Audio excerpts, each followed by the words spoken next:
Good afternoon, everyone, and welcome to this webinar in our Dividend Heroes and Growth Giants series. BlackRock Frontiers could arguably qualify under either front with a strong track record of capital growth and a high dividend yield too, which has grown over the long run, albeit not every year. Shortly, we'll be hearing from Emily Fletcher, one of the managers of the trust. As usual, we'll have a presentation and then we have some time reserved for questions at the end. Please do use the chat function to send your questions through, and we'll try and cover those all off at the end. So Emily, over to you. Good afternoon, everyone. Thank you so much. Thank you, Kepler, for having me. And it's great to be here and be able to talk to everyone about Frontiers, because I think it is very exciting to be investing in Frontiers. So first of all, let's just take a little few moments of time in order to think about what exactly we mean by frontier markets, or what exactly our universe is within this trust. And the first thing to say is we invest in a lot of parts of the world. So if you think about the world, there's around 20 or so developed markets. We don't invest there. Then there's around 25 countries that are defined as emerging markets, where an emerging market fund would typically be invested. We actually take out the top 7 largest of those. So we don't invest in China, India, Korea, or Taiwan. We don't invest in South Africa, and we don't invest in Brazil and Mexico. But we do invest in the remaining countries that would be across emerging or frontier markets indices. Now, why is it we take those countries? Why, if you took those top 7 countries within emerging markets, they represent something like 85% of the emerging market index. So really the very vast majority of the emerging market index. We would contend that actually most emerging market teams and analysts spend around 90 to 95% of their time talking about what's happening in those major emerging markets. So whether what's happening in China, what's happening in the tech space, what's happening in Brazilian elections, and the influence that has on Latin America. And actually, I think that when you step past those countries into some of these smaller countries, actually, I think it's believed that it's fair to say that they're generally overlooked, that they're generally underrepresented in most people's portfolios. Most investors may have 1 or 2 funds in emerging markets, but given they're very unlikely to feature very much of these countries, and quite a few of them won't feature at all, and that these countries are likely underrepresented in most people's portfolios. And as a result of that, they can be a really interesting place to be looking for alpha, to be looking at stocks that we think are misvalued, to be looking at stocks where the growth isn't understood, and to be looking at stocks where, therefore, you can find really attractive opportunities at really attractive valuations. And that's what we try to do in this trust within frontier markets. So one of the ways that I'm going the wrong way. One of the ways that we do that is to spend a lot of time traveling to these countries, meeting the companies, meeting figures in government, meeting students, meeting journalists, really trying to build up a picture of what's happening on the ground. And there's quite a few different countries represented here, whether that's at the bottom right-hand corner when Dennis was in Nigeria, to sort of bottom left-hand corner when Gordon was in Poland, in the middle on that bottom row when Luis was in Chile. Quite a large number of countries represented. I think it's 10 different countries just on this slide. Other places we've been in the last year. And there's a vast number more than that. But I think really what I'm trying to say, and the point of this is that it is really important to understand what's going on in each of those countries. Interestingly, this is a product that doesn't really scale. There's around 30 to 35 countries where we could be invested at any given point. And if you want to be invested, it's important to first understand the politics of what's happening in the country, then understand the economics from a fiscal point of view, from an external point of view, to have a view on the currency, to have a view on the fixed income market, then to meet with the equities, the companies that are listed in that stock exchange, and have a really strong view on what their likely trajectory is from here. We try and meet with competitors, we try and meet with suppliers, we try and meet with customers, really the whole supply chain around a company. We typically wouldn't invest in a company until we've met them 3 to 4 times. Really trying to just build up our knowledge and follow that company for a period of time before we commit capital. And the reason for that is because one of the things that is different about these smaller countries versus countries that are you're likely to be more familiar with in the developed world is that they generally have stock markets that are smaller. They generally have stock markets that are less liquid. They generally have much less deep corporate bond markets. And therefore, it's really important that you have a positive view on the macroeconomic environment. Because when the macroeconomic cycle is moving in a strongly negative direction, it will be very difficult at that point to sell positions in the country and to extract capital from the country in all likelihood. You tend to have a positive correlation between the equity market, the fixed income market, and the currency. So they're all either going up or they're all going down at the same time. And that's really different to conventional economic theory and what you would see in developed markets, where if you're having a bad time, you might buy bonds, and you're having a good time in economic environment, you might buy equities. Here, it's either all good or all bad. And so therefore, the macroeconomic analysis that we do is really important in deciding when you want to be invested in a country and when you want to be exiting from a country and not be invested there at all. So hence, we travel a lot. We spend a lot of time visiting these countries. Sam and Gordon and I, who you see on there, I have actually been involved in the trust since launch, which was nearly 15 years ago now, 15 years ago next month. And Chris and Dennis and Louise, who you see on that slide, have also been on the team for a very significant period of time, I think more than 10 years now. So, and I think that we find that a real benefit in having a lot of people who have worked very closely together for quite an extended period of time in trying to build up some knowledge in these areas of the market that, as I said, are much less well covered than anything else in your portfolio. So important to spend time on the ground. I'm going to move on in the interest of time now to a couple of things that we think are interesting at the moment and sort of views that we have expressed in our portfolio. I've gone the wrong way again. I apologize. And the first one of these is position that we have in smaller countries within our universe. So we've listed 7 countries here. And you can see going back to 2016 that we had just over 35% of the portfolio at one point across these 7 countries. And we've actually just got back to the point where we have around 30% of the portfolio in the similar collection of countries. Actually, not all of them are represented at the moment, but for example, we don't have any money in Sri Lanka at the moment or Nigeria, but in a collection of smaller countries. And that's been quite a deliberate allocation that's come back into the portfolio from the end of 23, beginning of 2024. Why has it come back into the portfolio? I think we have a global economic environment that is allowing these countries to start to see an acceleration in their economic cycle. And to unpack what I mean by that a little bit, I think we had COVID, we had a lot of inflation. We came out of COVID, we saw inflation come off pretty sharply, actually much more sharply in these countries than you saw in the developed world. That was because there was much less support for their populations during COVID. So people came out from a household perspective with more debt than they went into COVID with, and from a government perspective with more debt than they went into COVID with. And as a result of that, there was quite a significant period of economic rebalancing post that. People spent less, governments needed to spend less and really rebalance their fiscal accounts.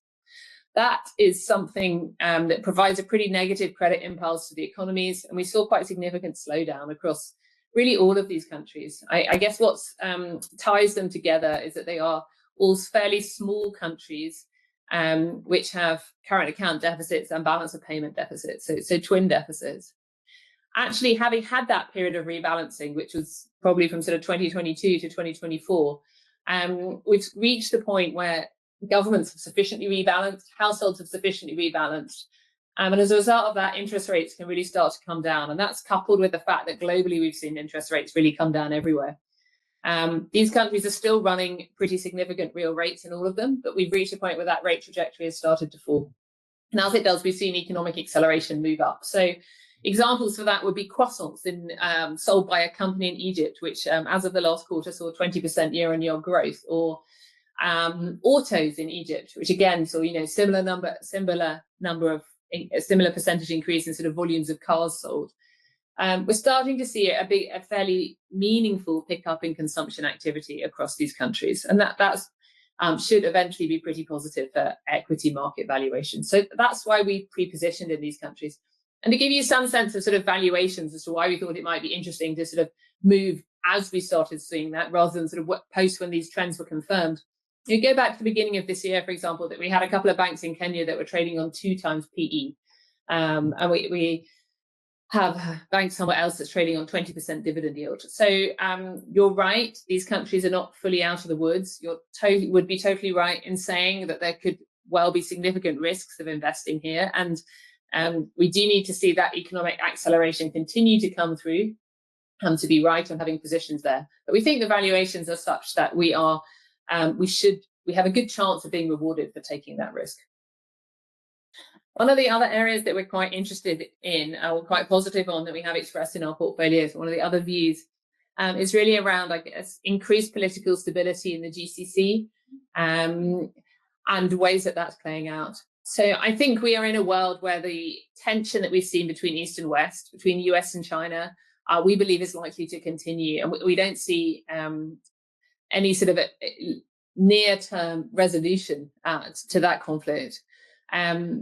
A lot of the countries in our universe have tried very hard to position themselves in a fairly neutral ground, so to neither side with East or West, but to try and position themselves very much in the middle, for them to be able to continue to attract capital and investment both from the US and continue to attract capital and investment from China. So in a country like Indonesia, you've seen very strong investment into their nickel mines and the development of those led by China. But you've also seen pretty strong investment into some of their financial services companies from the West and from companies that are linked to the US.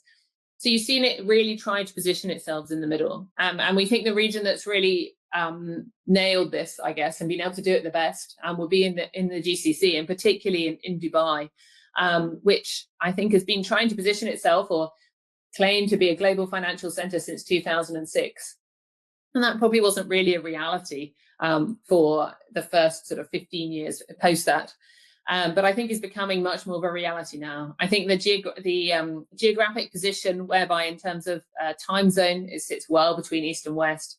I think its ability to be a stable place where people can consider storing their wealth, particularly if they do come from some of the less stable countries globally, has really meant that a lot of people have wanted to buy properties there. So again, this is a single indicator that we've looked at, but trying to express that trend, that we think that there are real pockets within our universe that are benefiting from the world splitting in 3, and from some of these countries trying to be neutral places to manufacture and neutral places to store assets, to store your wealth, where people want to live and to work.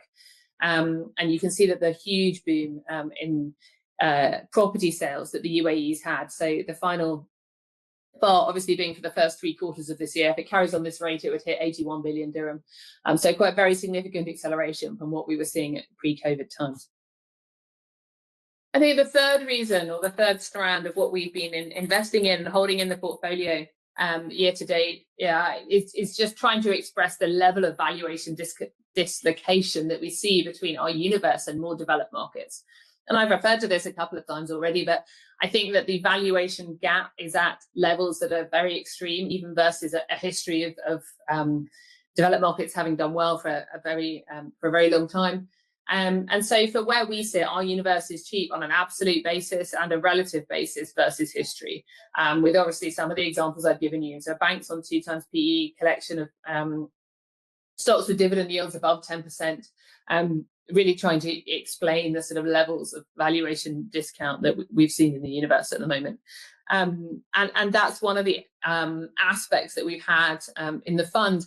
And I think leads to talking about, this is a seminar, I think, where the title was around dividend, sustainability, dividend growth, high dividend payers. And one of the reasons that this trust has a high yield on it is because of the level of valuation discount that we see from the stocks within our universe, despite the fact they're still displaying quite good growth. At the aggregate portfolio level, we are looking at, as you can see here, valuations that we believe look fairly attractive versus more developed market peers, and also look attractive on a relative sense. These aggregate valuations are always a bit of a, I don't know how you describe it, but a sort of concoction as to how you put them together. So please take this as indicative rather than exact. But these are levels that, certainly on a PE basis, look pretty cheap relative to the history that we have of the trust over the last 15 years. Moving on to the next slide.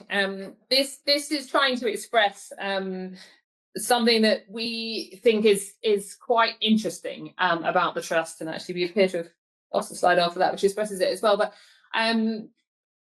the trust in aggregate, despite investing in countries such as Pakistan, Kenya, Chile, Turkey, Vietnam, Indonesia, still in aggregate, it ends up as being one of the portfolios that within active equities at BlackRock has the lowest volatility. And it has displayed over the last 15 years lower volatility than both the S&P 500 and the FTSE. So, which is very interesting. When we first tried to put a presentation together to launch the trust 15 years ago, we therefore, because it has lower volatility, described the trust as being lower risk than some of its more developed market counterparts. It was something that we never managed to really get the compliance department happy with, to say it was low risk, given the collection of countries that I just mentioned that it can invest in. But the reason the trust displays such low volatility in aggregate is what you see on this slide. So, of course, each and every one of those individual countries that I mentioned, have volatile stock markets, and investments on them are in each of one of them individually is inherently risky. But what happens when you put them together is that they just don't move at the same time. And they don't move at the same time because of what you see here, that the correlations between the different countries are low. And that's because there's not a lot of trade really going on between, say, Chile and the Philippines. The countries are far apart. Their political cycles aren't harmonized. They don't have dominant factors in their economies that are the same as each other. Chile exports a lot of copper. The Philippines is quite tied into BPO and call centers, the regular offering call centers globally. They don't trade with each other at all. They don't have deep debt markets. I don't think either of them. Chile probably has a much more developed debt market than the Philippines. And so really there's not really common investors. Chile would be part of LATAM funds, Philippines probably part of ASEAN funds or maybe Asian funds. So they don't have a lot of investors who look at the two markets. There's really no reason for strong economic linkages between the two. As a result of that, you see that they have quite low correlations to each other. And you can pick any pair really of countries on that slide, I think, and describe similar. Qatar and Turkey may be the closest in terms of sort of connections and trading, but even then you can see the correlations are pretty low. So therefore you end up with this portfolio in aggregate that doesn't move that much on a day-to-day basis, which I think is one of the things that's sort of most surprising to people when they look at this universe. So this is something I could talk about all day, so I'm going to keep moving through the slides. You can see performance here over the last 10 years at the top of the slide. You can see performance recently versus the benchmark index that we have of our universe. And we come on to what you see on this slide, which is the just showing the dividend per share payments that the trust has made every year since launch. And I think one thing to say is sort of 2021-22, there wasn't growth in the yield, and since then it's grown quite sharply. I think I would just want to say really that I think that was due to COVID. I think in your mind, you should probably slightly smooth the line a bit more between 19 and 24. And I think that's what would have happened if there hadn't been COVID. Because what we saw was in these countries, because the debt markets are much more shallow, companies just became pretty cautious about paying out dividends and just wanted to hold on to their cash. So we saw payout ratios come down for those 2 years, kind of 21, 22, as a result of that. And then by the time we got to 2023, when corporates saw that the world had returned, probably to more like where it was, and then they were happy to increase their payout ratios to where they were again. And that's why we have seen the strong growth in recent years. In our minds, we would think about this much more as a collection of companies in our portfolio where we see earnings growing 10 to 15% a year on a fairly consistent basis, and we see stable payout ratios, and therefore over time the dividend per share, which is just a function of what's paid into us, we pay out to shareholders, has steadily moved up over time. And the fact that the trust is trading on a yield of 4.7%, which is actually quite a high relative yield, as I said, is just due to the valuation discount that we see in these markets versus other markets. So that is something that we don't see any particular reason why it would change. We're not a dividend-seeking trust. We just invest in the stocks that we think are interesting.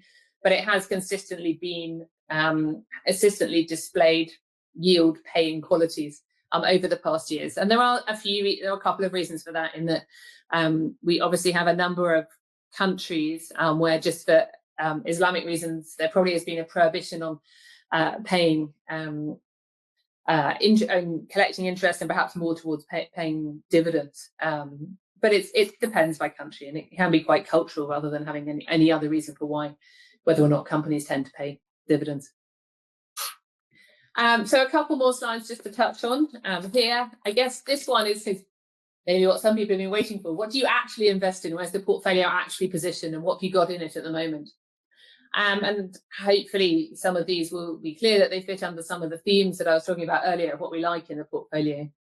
So on an absolute basis, the portfolio has large weights in Saudi and UAE, Turkey, Poland, Indonesia, Greece, Kazakhstan. And you can see sort of some of the themes coming through there. Relative basis, Turkey, Kazakhstan, Pakistan at the top of the list, with the Saudi weight being obviously a fairly large underweight versus the benchmark, but equally we have quite a large absolute position. So sort of take that one either way.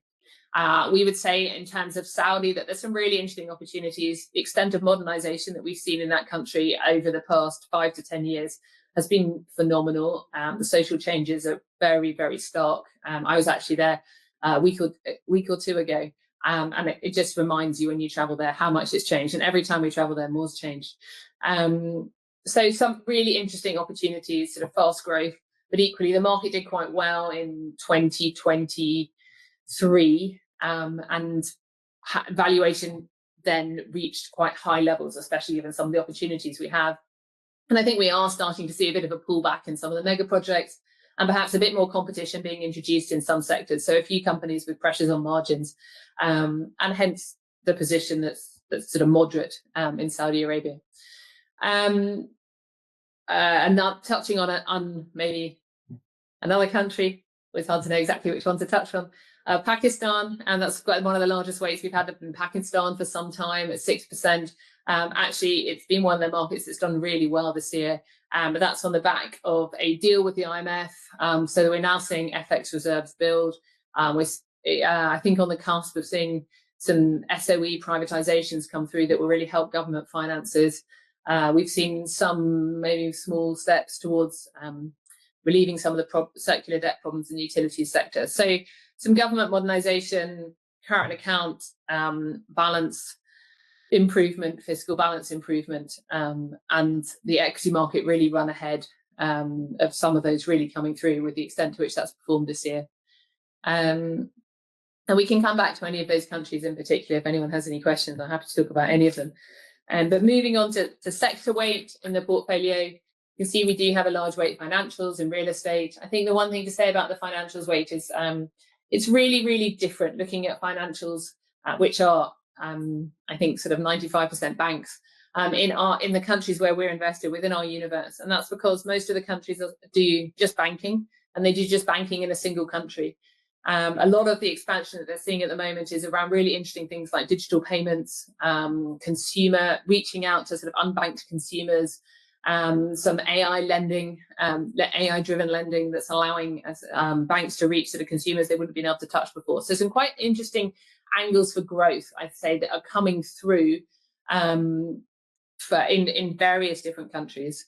And equally, because they're all single country banks, actually the correlation between them is generally very, very low. And so it's much, much less of a homogenous sector than you would see in more developed parts of the world.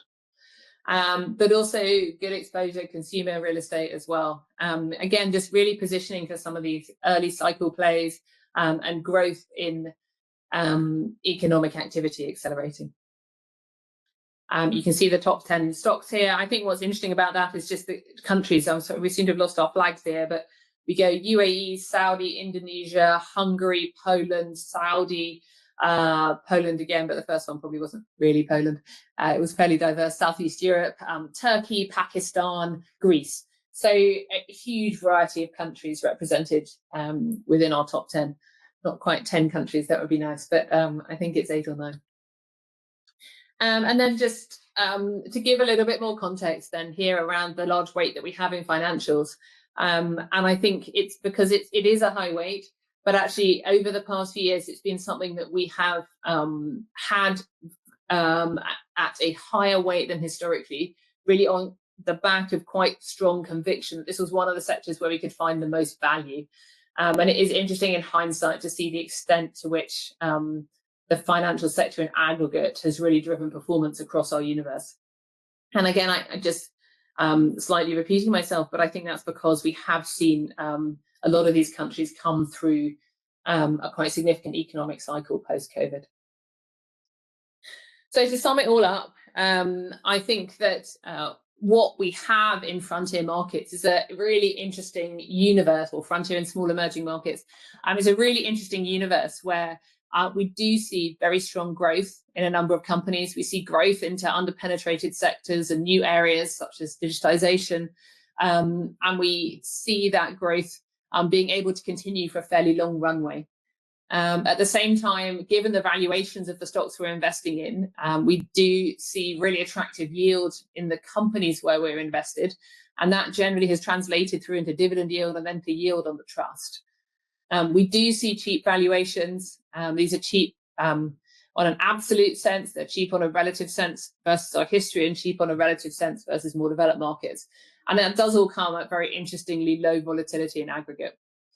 What we do in terms of managing the trust is it is very active management. So we will move the positions actively between countries, between stocks, based on the views that we have.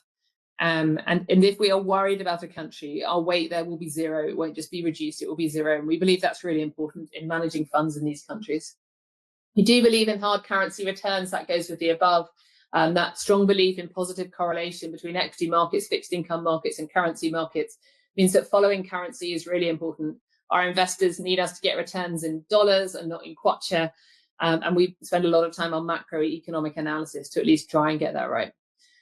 In terms of liquidity management, everything in the trust trades perfectly normally. There's nothing that's unlisted. I think everything in the trust trades $1 million a day, or if not close to $1 million a day. So despite the fact this is in a vehicle that is fantastic for these markets, being closed-ended, that allows us to invest in less liquid positions. We haven't taken that to extremes at all. It's just allowing us to get access to countries that otherwise it's hard for investors to access in their portfolio. And in terms of discount management, the trust was set up with a 5-year life. We're reaching the end of the third 5-year life. I think end of this calendar year or beginning of January. And as a result of that, as in the 2 previous 5-year lives, there will be the opportunity offered by the board for any investor to get their money out if they would like to at NAV less costs. Obviously, exact form to be determined. And we've found over the last nearly 15 years that that's been a fantastic discount control mechanism, and has really allowed us to be able to take positions on a 3 to 5 year time horizon, to have the benefits of it being a closed-ended vehicle, but obviously to be strongly aware that this shouldn't be a perpetual capital vehicle. And if investors don't want to be there, then of course they should be able to access their money and get it back. So the AGM, there will be whatever the format is taken, will be offered to investors post the AGM, which I think is either right at the end of January or right at the start of February 2026. So with that, I think Thomas will hand over to you for questions. But hopefully that's given a flavour of some of what we find very exciting about this trust. Brilliant. Thanks very much, Emily. A very clear presentation. Apologies to you in the audience with the issues with the slides, which will hopefully sort out later. I think there are a couple of questions about financials and Saudi Arabia that have probably been fully covered, but if there were your questions, please do come back if there's something else you want to add. So we had a question about Vietnam. You currently only have one holding in Vietnam. What's the rationale for this? Is there a positive upside to Vietnam given the expected inclusion in the emerging markets universe next year?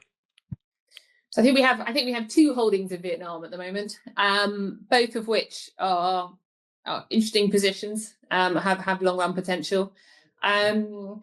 I think in terms of the index inclusion, Vietnam has been mentioned by FTSE as will be included in their index. I think it's, as it said, exactly as you said, in 2026. And as a result of that, there is likely to be some passive funds, the ones that track the FTSE index, that therefore would allocate some capital towards the stocks that are in the index for the FTSE. Vietnam is also targeting that it would like inclusion in the MSCI Emerging Markets Index, which is tracked by many more passive funds. Actually, their target for that is 2030, so it's still quite a long way off. And the reason for that is actually whether or not a country is included in the MSCI index is not really about country development at all. It's all about development of the index or the exchange, and things they have there. And that's about how easy it is to open accounts, whether you can do DVP settlement, whether you have central clearing. And actually, there's some quite structural changes that Vietnam will need to make in order to be eligible for inclusion in the MSCI Emerging Markets Index. It will be interesting to see how whether they're able to do that over the next few years, because they're pretty large changes, and obviously that will make it easier to trade Vietnam, which will be great if they do. But at the moment, as a trust, we're fully able to access Vietnam. We always have been in the last 15 years. So I think there are some interesting companies that we see in Vietnam. As I said, we're invested in two. We're invested in the two that we're invested, I would say. Actually, for both of them, the predominant driver is that they have the size of the companies relative to the white space that they have, or the size that they could be if we look at global peers, is really, really small. And hence there's quite a potential long runway for returns. Neither of them, I think, actually feature in our top 10. And the reason for that is that I think in both cases, they're also quite hard industries to grow into.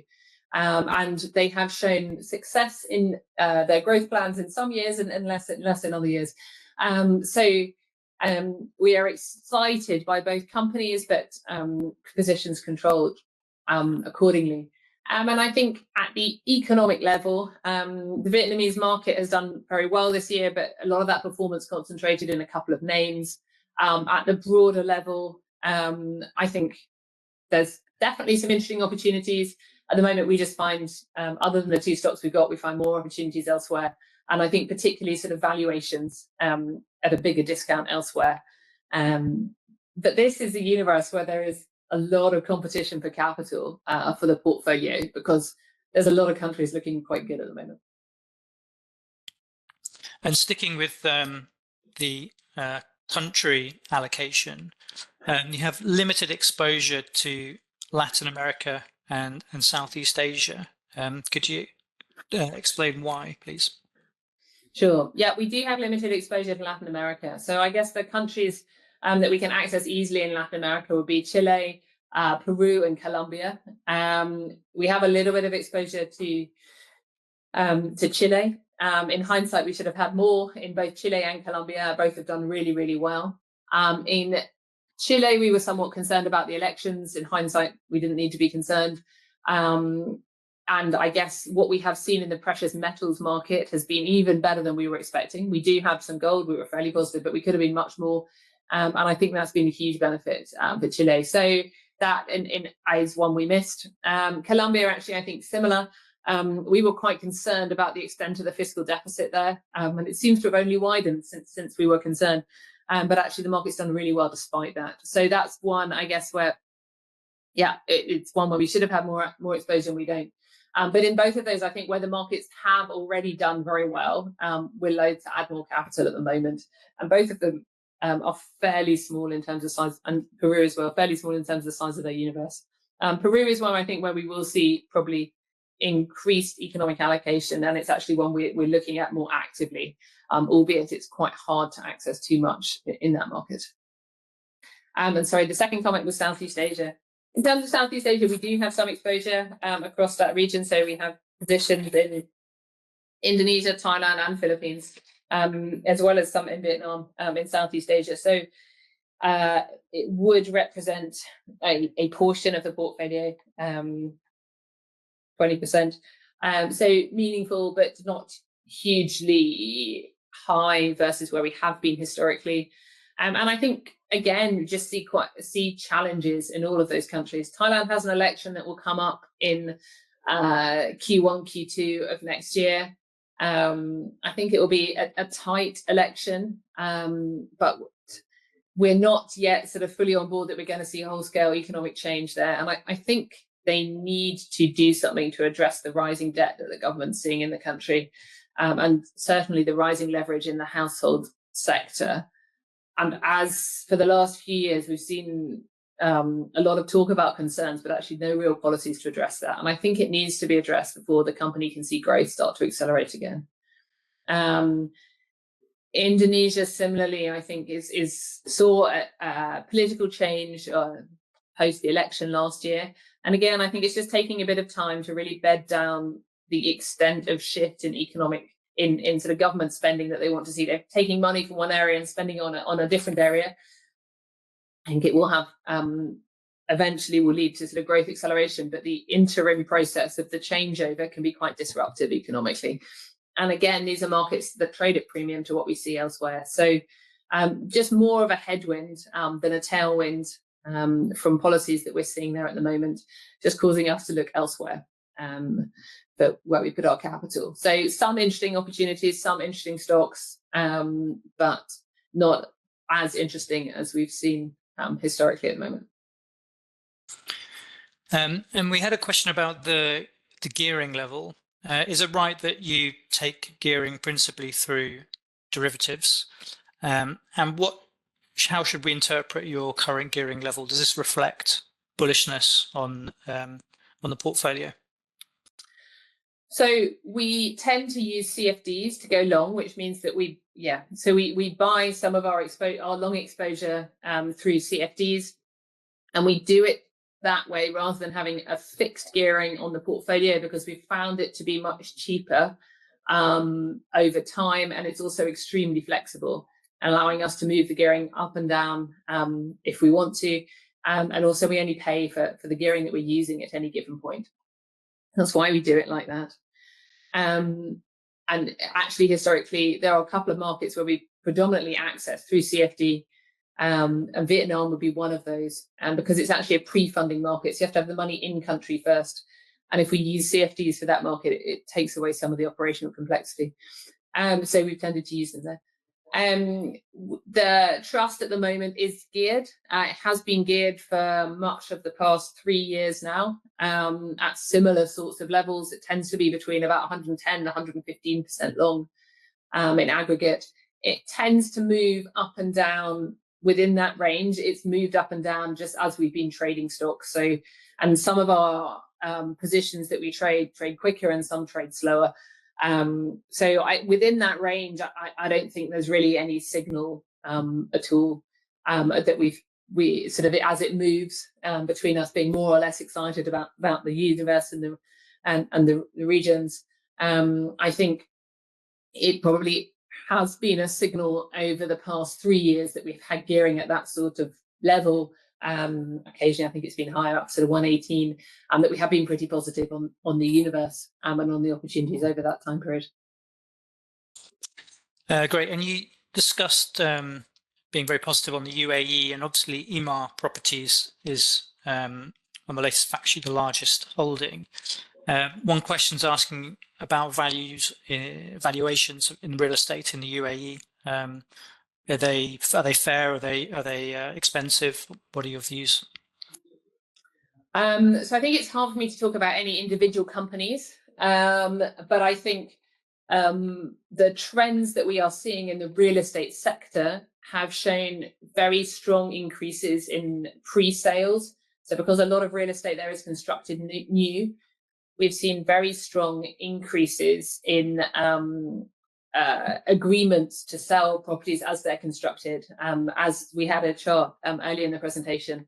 And that is something that these properties will then be constructed over time, over the next 3 to 4 years before they're then delivered across the sector. So it's within that sector, we have continued to see very strong demand. I think for the reasons that I articulated when I was talking about kind of the GCC being really interesting to us because of its being able to align politically, I think, as a fairly neutral place. And I think we've seen that really from a number of the attempts at peace talks or conflict resolution for sort of 4 or 5 regions in the world over the past year, the talks having taken place within the GCC.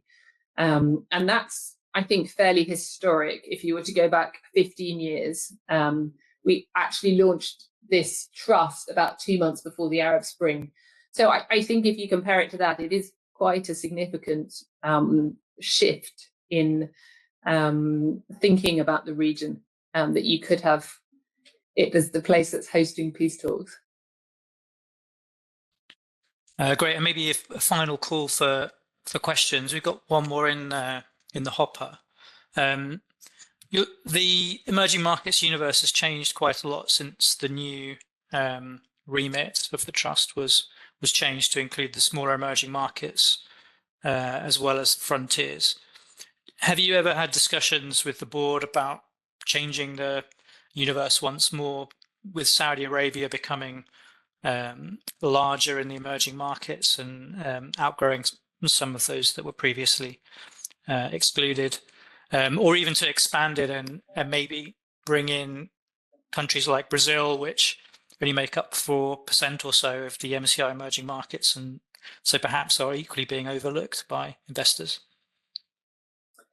Thanks. So we do discuss with the board whether it's the right universe for us to be looking at, of course, and it's a topic that's revisited frequently. From my point of view, I think there's a huge benefit to having a universe that's static, that we know that where we are looking at, so where we allocate within that universe, and we're not talking about promotions and relegations. I think there's a huge benefit from us of having an expanded universe versus what is now MSCI Frontier Markets, which is actually hugely concentrated in about 3 countries that make up over 50%, I think it is, of the universe there. And we want something where there is no dominant country risks that are predominating, that's not intentional in our portfolio. So we're very happy with the universe that we have. How do we think and describe frontier markets? Where I started was that we believe that these are countries that are really ripe for generating alpha because they're overlooked, undercovered, and often misunderstood. So within that, if you were to think about Saudi Arabia, I would say that since it's been included in MSCI emerging markets, the aggregate of emerging market funds, I don't think has ever been overweight Saudi, despite the fact it has outperformed in some years and underperformed in others. I would say that the vast majority of the sort of universe of emerging market funds still have very little exposure there, if any. And that, I think, has meant that it's still a market that is fairly undiscovered, it's fairly undercovered. We were there a couple of weeks ago on a trip, and still, I'd say the vast majority of companies that we're meeting have almost no research written about them. And that, I think, means that it still fits very much within that status of being able to, of working on stuff that other people aren't, and looking at opportunities that other people aren't, and that being a place where we can generate alpha, knowing these markets quite well. On the other hand, if I was to look at something like Brazil, you're right, it's a tiny portion of emerging markets now. And again, what a contrast to 15 years ago in terms of that weighting within the emerging market index.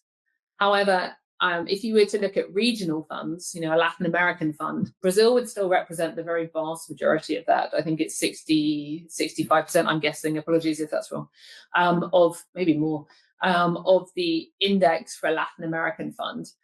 And a lot of what Latin American fund managers will be talking about is, do I want Brazil? Do I want Mexico in my fund? And what do I do between it? And I think whilst that is the case, what's been important, whilst that's the case, we believe it doesn't really have a place here, because I think the market in Brazil is well understood and it is well covered. There's a big domestic investor community in Brazil that runs Brazil-only funds, which we don't see really in any of the countries within our universe, and institutional asset management industry. Perhaps Chile has a little bit of one.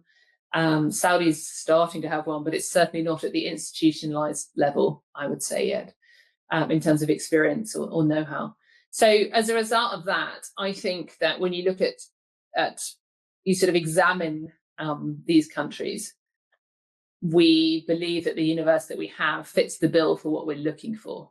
And that's the exact sort of discussion that we have frequently with the board, and obviously look at a lot more data than the very few examples I've given you there to do so. Brilliant. Thank you very much, Emily. Thanks for the presentation, and thanks very much for all your questions in the audience. Apologies once again for the issues with the slides, but they should be on the website shortly. Hopefully you'll all join us tomorrow for the next webinar, which is Aberdeen Equity Income. But Emily, thank you very much, and good afternoon, everybody. Thank you.